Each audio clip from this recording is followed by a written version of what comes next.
আজকে অটোওয়ালার সাথে খুব ঝগড়া হয়েছে কী কারণে টাকা নেই। ওকে আমি 50 টাকা নোট দিয়েছি আর সে আমাকে 20 টাকা নোট দিয়েছে ছেঁড়া। তো আমি 50 টাকা ভালো দিয়ে ছেঁড়া 20 টাকা নোট কেন নেব? অটোওয়ালা বলছে তোমাকে নিতেই হবে, এটা এখন চলে। আমি বললাম যে না, আমার কাছে চলবে না, আপনার কাছে হয়তো চলে কিন্তু আমার কাছে চলবে না। অটোওয়ালা হট করে আমার উপরে রেগে গেল, বলছে আপনি আমার উপর মেজাজ দেখাচ্ছেন। বলছি না না, মেজাজ কেন দেখাবো? আপনার এই 20 টাকা ছেঁড়া নোট একদমই চলবে না। আমি আপনাকে ভালো টাকা দিলাম 50 টাকা, আমি কেন আপনার থেকে 20 টাকা ছেঁড়া নেব?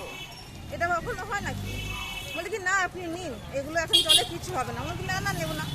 তারপরে ও কী করলো, আমি যে তাকে 50 টাকা নোট দিলাম সেই 50 টাকা নোটটা আমাকে দেখাচ্ছে যে আপনার 50 টাকার নোটটা ছেঁড়া। আমি বললাম কোন দিক দিয়ে আমার 50 টাকার নোটটা ছেঁড়া? বলছি না, দেখুন ছাড়ে দিয়ে দেখা যাচ্ছে। আমি বলছি না, একদমই না, আপনি বললেই হবে। তারা বলছে তাহলে আমি কাছে দিয়ে কেটে দেখাবো ছেঁড়া কিনা।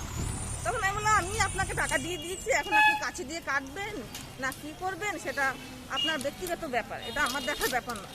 আমি আপনাকে ভালো টাকা দিয়েছি, আমি ভালো টাকাই নেব।